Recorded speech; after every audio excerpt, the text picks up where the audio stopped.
നമസ്കാരം. Indian parliament ചരിത്രത്തിൽ അധികം സംഭവിക്കാത്ത ഒരു രാഷ്ട്രീയ നീക്കത്തിനാണ് രാജ്യം സാക്ഷ്യം വഹിക്കുന്നത്. ലോക്സഭാ സ്പീക്കറായിട്ടുള്ള ഓം ബിർളയ്ക്കെതിരെ പ്രതിപക്ഷം അവിശ്വാസ പ്രമേയത്തിന് നോട്ടീസ് നൽകുവാൻ ഒരുങ്ങുന്നു. രാഹുൽ ഗാന്ധിയെ സംസാരിക്കാൻ അനുവദിക്കുന്നില്ല എന്ന ഗുരുതരമായിട്ടുള്ള ആരോപണമാണ് ഇതിന് പിന്നിലുള്ളത്. എന്താണ് ഈ ഒരു അവിശ്വാസ പ്രമേയം? എന്തുകൊണ്ടാണ് പ്രതിപക്ഷം ഇത്രയും കടുത്ത തീരുമാനങ്ങളിലേക്ക് എത്തുന്നത്? പ്രതിപക്ഷത്തിന്റെ അവിശ്വാസ പ്രമേയത്തിലൂടെ ഒരു സ്പീക്കറിനെയൊക്കെ പെട്ടെന്ന് പുറത്താക്കുവാൻ സാധിക്കുമോ? അപ്പോൾ നമുക്ക് എല്ലാം ഈ ഒരു വീഡിയോയിലൂടെ ഇന്ന് പരിശോധിക്കാം. Welcome to my science garage.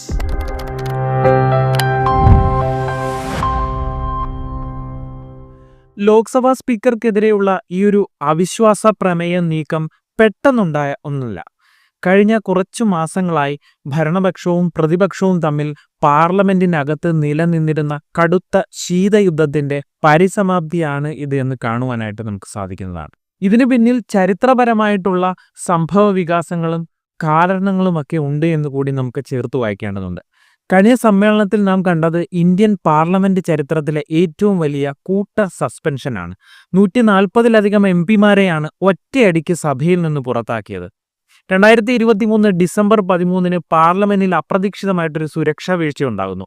സന്ദർശക ഗാലറിയിൽ നിന്ന് 2 പേർ സഭയ്ക്കുള്ളിലേക്ക് ചാടി വീഴുകയും മഞ്ഞ നിറത്തിലുള്ള ഒരു പ്രത്യേക ഗ്യാസ് പുക പരത്തുകയും ചെയ്തു. അപ്പോൾ ഈ ഒരു സുരക്ഷാ വീഴ്ചയെക്കുറിച്ച് കേന്ദ്ര ആഭ്യന്തരമന്ത്രി അമിത് ഷാ സഭയിൽ നേരിട്ട് വിശദീകരണം നൽകണമെന്നും വിഷയത്തിൽ വിശദമായിട്ടുള്ള ചർച്ച വേണമെന്നും പ്രതിപക്ഷം ആവശ്യപ്പെട്ടു. പ്രതിപക്ഷ എംപിമാർ പ്ലക്കാർഡുകൾ ഉയർത്തിയും മുദ്രാവാക്യങ്ങളൊക്കെ വിളിച്ചും സഭയുടെ നടുക്കളത്തിൽ ഇറങ്ങി പ്രതിഷേധിക്കുവാനായിട്ട് തുടങ്ങി. സഭയുടെ ചട്ടങ്ങൾ അനുസരിച്ച് പ്ലക്കാർഡുകൾ കാണിക്കുന്നത് നിയമവിരുദ്ധമാണെന്ന് സ്പീക്കറായിട്ടുള്ള ഓം ബിർളയും രാജ്യസഭാ അധ്യക്ഷനായിട്ടുള്ള ജഗ്ദീപ് ധൻഖറും വ്യക്തമാക്കി. തുടർന്ന് നിയമസഭാ നടപടികൾ തടസ്സപ്പെടുത്തുന്നു എന്നാരോപിച്ച് ഓരോ ദിവസവും ഓരോ എംപിമാരെ വെച്ച് സസ്പെൻഡ് ചെയ്യാൻ തുടങ്ങി. ഒടുവിൽ ലോക്സഭയിൽ നിന്നും രാജ്യസഭയിൽ നിന്നുമായി ഏകദേശം 146ഓളം എംപിമാരാണ് ഈ വിധത്തിൽ സസ്പെൻഡ് ചെയ്യപ്പെട്ടത്. ഇതിനു മുൻപ് 1989 രാജീവ് ഗാന്ധി പ്രധാനമന്ത്രിയായിരുന്ന കാലത്ത് 63 എംപിമാരെ സസ്പെൻഡ് ചെയ്തതായിരുന്നു ഏറ്റവും വലിയ കണക്ക് എന്ന് പറയുന്നത്. ഇന്ദിരാഗാന്ധി വധവുമായി ബന്ധപ്പെട്ട താക്കർ കമ്മീഷൻ റിപ്പോർട്ട് ചർച്ച ചെയ്യണമെന്നാവശ്യപ്പെട്ടായിരുന്നു അന്ന് പ്രതിഷേധം നടന്നത്. എന്നാൽ 2023 ഈ ഒരു സംഭവം ആ റെക്കോർഡിനെയൊക്കെ ബഹുദൂരം പിന്നിലാക്കിയിരിക്കുകയാണ്. ഈ മാസ് സസ്പെൻഷൻ ജനാധിപത്യ വിരുദ്ധമാണെന്ന് പ്രതിപക്ഷം ആരോപിക്കുമ്പോൾ പ്രതിപക്ഷം മനഃപൂർവ്വം സഭ തടസ്സപ്പെടുത്തുവാൻ ശ്രമിക്കുന്നു എന്നാണ് ഭരണപക്ഷം വാദിക്കുന്നത്. ഏറ്റവും പ്രധാനപ്പെട്ട ഒരു കാര്യം എന്തെന്നാൽ പ്രതിപക്ഷ എംപിമാർ ഇപ്രകാരം സഭയ്ക്ക് പുറത്തിരിക്കുന്ന ഒരു സമയത്താണ് ഭാരതീയ ന്യായ സംഹിത ഉൾപ്പെടെയുള്ള നിർണായകമായിട്ടുള്ള ക്രിമിനൽ നിയമ പരിഷ്കാരങ്ങൾ പാർലമെന്റ് പാസാക്കിയത് എന്ന് ശ്രദ്ധേയമായിട്ടുള്ളൊരു കാര്യം തന്നെയാണ്. ഈ സംഭവമാണ് നിലവിലെ സ്പീക്കർക്കെതിരായ അവിശ്വാസ പ്രമേയ നീക്കത്തിന്റെ അടിത്തറയായി പ്രവർത്തിക്കുന്നത് എന്നുകൂടി സൂക്ഷ്മമായി നിരീക്ഷിച്ചാൽ കാണാം. കഴിഞ്ഞ കുറച്ചു മാസങ്ങളായി പ്രതിപക്ഷ നേതാവ് രാഹുൽ ഗാന്ധി നിരന്തരം ഉന്നയിക്കുന്ന പരാതിയാണ് താൻ സംസാരിക്കാൻ എഴുന്നേൽക്കുമ്പോൾ മൈക്ക് ആരോ ഓഫ് ചെയ്യുന്നു എന്നുള്ളത്. രാഹുൽ ഗാന്ധി സഭയിൽ സംസാരിക്കുമ്പോൾ മൈക്ക് ഓഫ് ചെയ്യപ്പെടുന്നു എന്ന ആരോപണം വെറുമൊരു സാങ്കേതികമായിട്ടുള്ള പരാതിയല്ല, മറിച്ച് പ്രതിപക്ഷത്തിന്റെ ശബ്ദം അടിച്ചമർത്തപ്പെടുന്നു എന്ന വലിയൊരു രാഷ്ട്രീയ ആയുധമായാണ് അദ്ദേഹം ഉയർത്തുന്നത് എന്ന് കാണാം. 2024 ജൂണിലെ ബജറ്റ് സമ്മേളനത്തിനിടെയാണ് ലക്ഷക്കണക്കിന് വിദ്യാർത്ഥികളെ ബാധിച്ച നീറ്റ് പരീക്ഷാ ക്രമക്കേടിനെ കുറിച്ച് സഭയിൽ അടിയന്തര പ്രമേയത്തിന് രാഹുൽ ഗാന്ധി നോട്ടീസ് നൽകുന്നത് കാണാൻ സാധിച്ചത്. അപ്പോൾ രാഹുൽ ഗാന്ധി സംസാരിക്കാൻ എഴുന്നേൽക്കുകയും വിഷയം അവതരിപ്പിക്കുവാൻ തുടങ്ങുകയും ചെയ്തപ്പോൾ പെട്ടെന്ന് മൈക്ക് ഓഫായി. തനിക്ക് മൈക്ക് നിയന്ത്രിക്കാൻ കഴിയില്ലെന്നും അത് സാങ്കേതികപരമായിട്ടുള്ള കാര്യമാണെന്നുമാണ് ഓം ബിർള അന്ന് വിശദീകരിച്ചത്. ഹിൻഡൻബർഗ് റിപ്പോർട്ടിന് ശേഷം അദാനി ഗ്രൂപ്പിനെതിരെ ഉയർന്ന ശക്തമായ ആരോപണങ്ങളിൽ പാർലമെന്റിൽ രാഹുൽ ഗാന്ധി ആഞ്ഞടിച്ചപ്പോഴും സമാനമായിട്ടുള്ള സാഹചര്യം ഉണ്ടായതായിട്ട് അന്നത്തെ പ്രതിപക്ഷം ആരോപിച്ചു. മണിപ്പൂരിലെ വംശീയ കലാപത്തെക്കുറിച്ച് പ്രധാനമന്ത്രി സഭയിൽ സംസാരിക്കണമെന്നൊക്കെയുള്ള ആവശ്യങ്ങൾ ഉന്നയിച്ച് പ്രതിപക്ഷം കൊണ്ടുവന്ന ഒരു അവിശ്വാസ പ്രമേയ ചർച്ചയ്ക്കിടയിലും സമാനമായിട്ടുള്ള പ്രശ്നങ്ങൾ ഉണ്ടായി. മണിപ്പൂരിൽ ഭാരത മാതാവ് കൊല്ലപ്പെട്ടു എന്ന രാഹുൽ ഗാന്ധിയുടെ വൈകാരികമായിട്ടുള്ള പ്രസംഗം നടക്കുന്നതിനിടയിൽ ക്യാമറ ആംഗിളുകൾ മാറ്റിയെന്നും മൈക്ക് ശബ്ദം കുറച്ചുവെന്നും കോൺഗ്രസ് ആരോപിക്കുകയും ചെയ്തു. ലോക്സഭയിൽ സ്പീക്കർക്ക് നന്ദി പറയുന്ന പ്രമേയത്തിനിടെ BJPയുടെ രാഷ്ട്രീയത്തെ രൂക്ഷമായി വിമർശിച്ചപ്പോൾ ഈ തടസ്സങ്ങൾ ഉണ്ടായതായി പറയപ്പെടുന്നു. മുൻ കരസേനാ മേധാവി ജനറൽ എം നരവനെയുടെ വെളിപ്പെടുത്തലുകൾ സഭയിൽ ഉന്നയിക്കാൻ ശ്രമിച്ചതും അത് തടയപ്പെട്ടതുമാണ് സ്പീക്കർക്കെതിരെയുള്ള ഇപ്പോഴത്തെ നീക്കത്തിന്റെ ഏറ്റവും വലിയ ട്രിഗറായി മാറിയതെന്ന് കാണാം. ഇതിന്റെ ഗൗരവം മനസ്സിലാക്കാൻ എന്തായിരുന്നു ഈ വെളിപ്പെടുത്തലെന്നും അത് പാർലമെന്റിൽ എങ്ങനെ ഒരു കൊടുങ്കാറ്റായി മാറിയതെന്നും നമുക്ക് പരിശോധിക്കേണ്ടതുണ്ട്. ജനറൽ നരവനെ തന്റെ ആത്മകഥയായിട്ടുള്ള 4 സ്റ്റാർസ് ഓഫ് ഡെസ്റ്റിനി എന്ന പുസ്തകത്തിൽ സൈനിക നിയമനത്തിനുള്ള അഗ്നിപഥ് പദ്ധതിയെക്കുറിച്ച് ചില നിർണായകമായിട്ടുള്ള കാര്യങ്ങളൊക്കെ സൂചിപ്പിച്ചിട്ടുണ്ടായിരുന്നു. അഗ്നിപഥ് പദ്ധതി സൈന്യത്തിന് ഒരു ഞെട്ടലാണ് ഉണ്ടാക്കിയതെന്നാണ് അദ്ദേഹം അതിൽ വിവരിച്ചിട്ടുള്ളത്. കരസേന വിഭാവനം ചെയ്തത് ടൂർ ഓഫ് ഡ്യൂട്ടി എന്ന ചെറിയൊരു പരീക്ഷണമായിരുന്നു. എന്നാൽ സർക്കാർ അത് 3 സേനകൾക്കും ബാധകമായിട്ടുള്ള വലിയ ഒരു പദ്ധതിയായി മാറ്റുകയായിരുന്നു എന്ന് അദ്ദേഹം സൂചിപ്പിക്കുകയുണ്ടായി. ചുരുങ്ങിയ ഒരു കാലത്തെ പരിശീലനം സൈനികരുടെയൊക്കെ ഗുണനിലവാരത്തെ ബാധിക്കുമെന്ന ആശങ്കയും അദ്ദേഹം പങ്കുവച്ചതായി ഈ റിപ്പോർട്ടുകളൊക്കെ വന്നിട്ടുണ്ടായിരുന്നു. അപ്പോൾ ഈ ഒരു വെളിപ്പെടുത്തൽ പുറത്തു വന്നതിന് തൊട്ടു പിന്നാലെ നടന്ന സഭാ സമ്മേളനത്തിൽ പ്രതിപക്ഷം ഇതിനെ വലിയ ആയുധമാക്കി മാറ്റുന്ന കണ്ടു. രാജ്യത്തിന്റെ സുരക്ഷയെ തന്നെ ബാധിക്കുന്ന അഗ്നിപഥ് പോലെയുള്ള പദ്ധതികൾ കരസേനാ മേധാവി പോലും തള്ളിക്കളയുന്നുവെന്നും ഇതിൽ സഭയിൽ അടിയന്തര ചർച്ച വേണമെന്നും രാഹുൽ ഗാന്ധിയും മറ്റ് ഇന്ത്യ സഖ്യ നേതാക്കളും ആവശ്യപ്പെടുകയുണ്ടായി. ഈ വിഷയം ഉന്നയിക്കാൻ തുടങ്ങിയപ്പോഴാണ് സ്പീക്കർ മൈക്ക് ഓഫ് ചെയ്തതെന്നും സംസാരിക്കാൻ അനുവദിച്ചില്ല എന്നുള്ളതുമായിട്ടുള്ള കാര്യങ്ങൾ പ്രതിപക്ഷം ആരോപിച്ചത്. പ്രതിരോധ മന്ത്രാലയവും പ്രധാനമന്ത്രിയും ഇതിൽ മറുപടി പറയണമെന്ന ആവശ്യം സ്പീക്കർ നിരസിക്കുകയും ചെയ്തു. സൈനിക കാര്യങ്ങളിൽ ഏറ്റവും ഉയർന്ന ഉദ്യോഗസ്ഥൻ ഉന്നയിച്ച സംശയങ്ങൾ ഈ സഭയിൽ ചർച്ച ചെയ്യുവാൻ അനുവദിക്കാത്തത് ജനാധിപത്യ വിരുദ്ധമാണെന്നും അഗ്നിപഥ് പോലെയുള്ള പദ്ധതികൾക്കെതിരെ രാജ്യത്തുടനീളം യുവാക്കൾ പ്രതിഷേധിച്ചിരുന്നുവെന്നും കാണാം.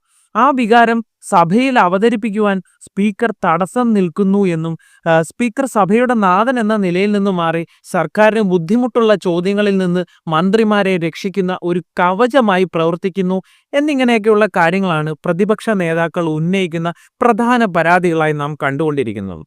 എന്നാൽ ഈ ആരോപണങ്ങളെല്ലാം ഭരണപക്ഷം പൂർണ്ണമായി തള്ളിക്കളയുന്ന ഒരു കാഴ്ച കൂടി കാണാം. ലോക്സഭാ സ്പീക്കറെ പുറത്താക്കുക എന്നത് അത്ര ലളിതമായ ഒരു പ്രക്രിയയല്ല എന്ന് മനസ്സിലാക്കുക. ഇതിനായി വളരെ കൃത്യമായ ഭരണഘടനാപരമായ ചട്ടങ്ങളും നടപടികളും പാലിക്കേണ്ടതുണ്ട്. ഇന്ത്യൻ ഭരണഘടനയുടെ ആർട്ടിക്കിൾ 94 ഇതിനെപ്പറ്റി വളരെ വ്യക്തമായിട്ട് പറയുന്നതെന്ന് കാണാം.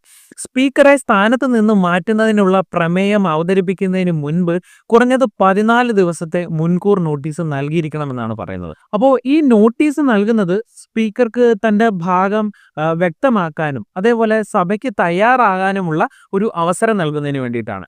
നോട്ടീസ് നൽകാൻ വെറുതെ ഒരാൾക്ക് കഴിയുകയൊന്നുമില്ല. ലോക്സഭയിലെ അംഗബലത്തിന്റെ ഒരു നിശ്ചിത ശതമാനം പേരുടെ ഒപ്പ് ഇതിന് അത്യാവശ്യമാണ്. ഇവിടെ 100 എംപിമാരുടെ ഒപ്പ് ശേഖരിച്ചുകൊണ്ടാണ് പ്രതിപക്ഷം ഈ ഒരു നീക്കം ആരംഭിക്കുന്നത് എന്ന് കാണാം. 14 ദിവസത്തിന് ശേഷം ലോക്സഭാ ചട്ടം 200 പ്രകാരം ഈ പ്രമേയം സഭയിൽ അവതരിപ്പിക്കാം. ആർട്ടിക്കിൾ 96 പ്രകാരം സ്വന്തം പുറത്താക്കൽ പ്രമേയം ചർച്ച ചെയ്യുമ്പോൾ സ്പീക്കർക്ക് സഭയിൽ അധ്യക്ഷനാകാൻ കഴിയില്ല എന്നതാണ് നിയമം പറയുന്നത്. ഡെപ്യൂട്ടി സ്പീക്കറോ അല്ലെങ്കിൽ പാനൽ ചെയർമാൻമാരിൽ ഒരാളോ ആയിരിക്കും അന്ന് സഭ നിയന്ത്രിക്കുക എന്നാണ് പ്രത്യേകത. അതേപോലെ സ്പീക്കർക്ക് സഭയിൽ ഇരിക്കുവാനും ചർച്ചയിൽ പങ്കെടുക്കുവാനും അതേപോലെ തന്റെ ഭാഗം വിശദീകരിക്കുവാനും അവകാശമുണ്ട് എന്നതറിയുക. ഇതിനായുള്ള വോട്ടിംഗ് രീതിയാണ് ഏറ്റവും നിർണായകമായുള്ള ഘട്ടം.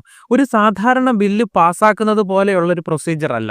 സഭയിൽ ആകെ അംഗങ്ങളിൽ അന്നേ ദിവസം സഭയിലുള്ളവരുടെ ഭൂരിപക്ഷം അല്ല വേണ്ടത്, മറിച്ച് സഭയിലെ ആകെ അംഗങ്ങളിൽ നിന്ന് ഒഴിവുകൾ കുറച്ചാൽ കിട്ടുന്ന സംഖ്യയുടെ 50% മുകളിൽ പിന്തുണ ലഭിക്കണം. ഉദാഹരണത്തിന് ലോക്സഭയിൽ 544 സീറ്റുകൾ ഉണ്ടെങ്കിൽ കുറഞ്ഞത് 272 പേർ പ്രമേയത്തെ അനുകൂലിക്കണമെന്നാണ് പറഞ്ഞു വരുന്നത്.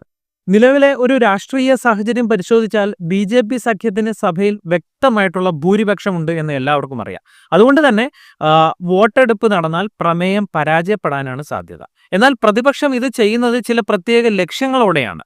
സ്പീക്കറുടെ പ്രവർത്തനങ്ങളെ പരസ്യമായി സഭയിൽ വിചാരണ ചെയ്യുക, മൈക്ക് ഓഫ് ചെയ്യുന്നതിനെക്കുറിച്ചും പക്ഷപാതപരമായിട്ടുള്ള തീരുമാനങ്ങളെക്കുറിച്ചും സഭാരേഖകളിൽ വരുന്ന രീതിയിൽ സംസാരിക്കുക, അതേപോലെ പാർലമെന്റിൽ തങ്ങളുടെ ശബ്ദം അടിച്ചമർത്തപ്പെടുന്നു എന്ന കാര്യം രാജ്യത്തെ ജനങ്ങളിലേക്ക് എത്തിക്കുക. അപ്പോൾ ഇങ്ങനെയുള്ള കുറച്ച് ലക്ഷ്യങ്ങളൊക്കെയാണ് പ്രതിപക്ഷം ഉന്നം വയ്ക്കുന്നത് എന്ന് കാണാനായിട്ട് സാധിക്കും. ചുരുക്കത്തിൽ നിയമപരമായ പുറത്താക്കലിനേക്കാൾ ഉപരി ഇതൊരു ശക്തമായ രാഷ്ട്രീയ പ്രതിഷേധമായാണ് പ്രതിപക്ഷം നോക്കിക്കാണുന്നത് എന്നാണ് ഇത്രയും കാര്യങ്ങൾ മനസ്സിലാക്കാൻ നമുക്ക് സാധിക്കുന്നത്. ഇന്ത്യൻ പാർലമെന്ററി ചരിത്രത്തിൽ ലോക്സഭാ സ്പീക്കർക്കെതിരെ അവിശ്വാസ പ്രമേയത്തിനുള്ള നോട്ടീസ് നൽകുന്നത് തികച്ചും അസാധാരണമായിട്ടുള്ള ഒരു നടപടിയാണ് എന്ന് വീഡിയോയുടെ തുടക്കത്തിൽ ഞാൻ സൂചിപ്പിച്ചത് എല്ലാവരും ഓർക്കുന്നുണ്ടല്ലോ. ഇതിനു മുൻപ് ഇത്തരം 3 സംഭവങ്ങളാണ് ചരിത്രത്തിൽ രേഖപ്പെടുത്തിയിട്ടുള്ളത് എന്ന് കാണാം. ഇന്ത്യയുടെ ആദ്യ ലോക്സഭാ സ്പീക്കറായിരുന്ന GV മൗലങ്കറിനെതിരെയാണ് ആദ്യമായി ഇത്തരമൊരു നീക്കം നടന്നത് എന്ന് കാണാൻ പറ്റും. നിയമസഭാ നടപടികളിൽ സ്പീക്കർ പക്ഷപാതം കാണിക്കുന്നു എന്നാരോപിച്ചുകൊണ്ട് സോഷ്യലിസ്റ്റ് നേതാക്കളാണ് അന്ന് പ്രമേയം കൊണ്ടുവന്നത് എന്ന് മനസ്സിലാക്കുക. ജവഹർലാൽ നെഹ്റുവിന്റെ നേതൃത്വത്തിലുള്ള ഭരണപക്ഷം സ്പീക്കറെ വളരെ ശക്തമായി തന്നെ പിന്തുണച്ചതിനാൽ വലിയ ചർച്ചകൾക്ക് ശേഷം ഈ ഒരു പ്രമേയം സഭയിൽ തള്ളിപ്പോകുന്നത് കണ്ടു. രണ്ടാം തവണ ഈ നീക്കം നടക്കുന്നത് 3-ാം ലോക്സഭയിലെ സർദാർ ഹുക്കം സിംഗിനെതിരെയാണ്. സഭയിലെ ബഹളത്തെ തുടർന്ന് ഏതാനും പ്രതിപക്ഷ MP-മാരെ സ്പീക്കർ സസ്പെൻഡ് ചെയ്യുന്ന ഒരു സിറ്റുവേഷൻ ഉണ്ടായി. സ്പീക്കറുടെ നടപടി സ്വേച്ഛാധിപത്യപരമാണെന്ന് ആരോപിച്ച് പ്രതിപക്ഷം പ്രമേയം നൽകി. മതിയായ അംഗബലമില്ലാത്തതിനാൽ ഈ നീക്കവും പരാജയപ്പെടുന്ന കാഴ്ചയാണ് കണ്ടത്. എങ്കിലും സ്പീക്കറുടെ അധികാരങ്ങളെക്കുറിച്ച് വലിയ ഭരണഘടനാ ചർച്ചകൾക്ക് ഇത് വഴിതെളിച്ചു എന്ന് കാണാൻ സാധിക്കും. കാലിത്തീറ്റ നിർമ്മാണ യന്ത്രങ്ങളൊക്കെ ഇറക്കുമതി ചെയ്തതിൽ സ്പീക്കർ ബൽറാം ജാക്കർ നികുതി വെട്ടിപ്പിന് സഹായിച്ചു എന്ന ഗൗരവപരമായിട്ടുള്ള ഒരു ആരോപണം 1987 വരുന്നു. രാജീവ് ഗാന്ധി സർക്കാരിന് വൻ ഭൂരിപക്ഷമുള്ള കാലമായതിനാൽ പ്രമേയം വോട്ടിങ്ങിലേക്ക് പോകുന്നതിന് മുന്നേ തടയപ്പെട്ടു. ഇതാണ് 3-ാമത്തെ സംഭവം. ചുരുക്കത്തിൽ ഓം ബിർളയ്ക്കെതിരെയുള്ള ഇത്തരത്തിലുള്ള ഈ ഒരു നീക്കം ചരിത്രത്തിലെ തന്നെ 4-ാമത്തെ ജനാധിപത്യപരമായ വിചാരണയായി രേഖപ്പെടുത്താമെന്നാണ് നിങ്ങൾ ഇതിലൂടെ മനസ്സിലാക്കേണ്ടത്. ഈ അവിശ്വാസ പ്രമേയം പാസ്സാകില്ല എന്ന് പ്രതിപക്ഷത്തിന് കൃത്യമായിട്ട് അറിയാം. കാരണം BJPക്ക് ഞാൻ നേരത്തെ സൂചിപ്പിച്ചതുപോലെ വ്യക്തമായ ഭൂരിപക്ഷമുണ്ട്. എന്നാൽ സ്പീക്കറുടെ നിലപാടുകളെ ജനമധ്യത്തിൽ വിചാരണ ചെയ്യുക എന്ന പൊളിറ്റിക്കൽ മെസ്സേജിംഗ് ആണ് ഇതിലൂടെ പ്രതിപക്ഷം ലക്ഷ്യമിടുന്നത് എന്ന് വളരെ ക്രിസ്റ്റൽ ക്ലിയർ ആയിട്ടുള്ള കാര്യം തന്നെയാണ്. ഒരു സ്പീക്കർക്കെതിരെ അവിശ്വാസ പ്രമേയം വരുന്നത് ആ പദവിയുടെ തന്നെ പവിത്രതയെ ബാധിക്കുന്ന ഒരു സംഗതിയാണ്. സഭയിലെ അമ്പയറായി പ്രവർത്തിക്കേണ്ട സ്പീക്കർ ഒരു പക്ഷത്തേക്ക് ചായുന്നു എന്ന തോന്നൽ ജനാധിപത്യത്തിന് വെല്ലുവിളിയാണെന്ന് രാഷ്ട്രീയ നിരീക്ഷകർ തന്നെ എടുത്തു പറയുന്ന കാര്യമാണ്. ജനാധിപത്യത്തിന്റെ ശ്രീകോവിലായ പാർലമെന്റിൽ സ്പീക്കറുടെ നിഷ്പക്ഷത എപ്പോഴും ചർച്ച ചെയ്യപ്പെടുന്ന ഒരു വിഷയം തന്നെയാണ്. പ്രതിപക്ഷത്തിന്റെ ഈ ഒരു നീക്കം സർക്കാരിനെ പ്രതിരോധത്തിലാക്കുമോ, അതോ വെറുമൊരു രാഷ്ട്രീയ നാടകമായി ഇതും അവസാനിക്കുമോ എന്ന് കണ്ടു തന്നെ അറിയേണ്ട കാഴ്ച തന്നെയാണ്. അപ്പോൾ നിങ്ങളുടെ എല്ലാവരുടെയും അഭിപ്രായങ്ങൾ താഴെ കമന്റ് ബോക്സിൽ രേഖപ്പെടുത്തുക. ഇത്തരം ആഴത്തിലുള്ള രാഷ്ട്രീയ വിശകലനങ്ങൾക്കും വാർത്തകൾക്കും വേണ്ടി ഈ ചാനൽ ഇപ്പോൾ തന്നെ മറക്കാതെ സബ്സ്ക്രൈബ് ചെയ്യുക. ആ ബെൽ ബട്ടൺ കൂടി എനേബിൾ ചെയ്യുകയാണെന്നുണ്ടെങ്കിൽ ഞാൻ തയ്യാറാക്കുന്ന വീഡിയോ ആദ്യം നിങ്ങളിലേക്ക് എത്തും. വീഡിയോ ഇഷ്ടപ്പെട്ടാൽ ലൈക്ക് ചെയ്യാനും നിങ്ങളുടെ പ്രിയപ്പെട്ടവരിലേക്ക് മാക്സിമം ഷെയർ ചെയ്യാനും ഒട്ടും മടി കാണിക്കരുത്. നിങ്ങളുടെ ഓരോ സപ്പോർട്ടും ഇതുപോലുള്ള കൂടുതൽ വീഡിയോകൾ ഉണ്ടാക്കാൻ എനിക്ക് കരുത്തേകുന്നു എന്നതാണ് കാരണം. അപ്പോൾ മറ്റൊരു വീഡിയോയിൽ മറ്റൊരു പ്രധാനപ്പെട്ട ടോപ്പിക്കുമായി കാണും വരെ സ്റ്റേ ട്യൂൺഡ്.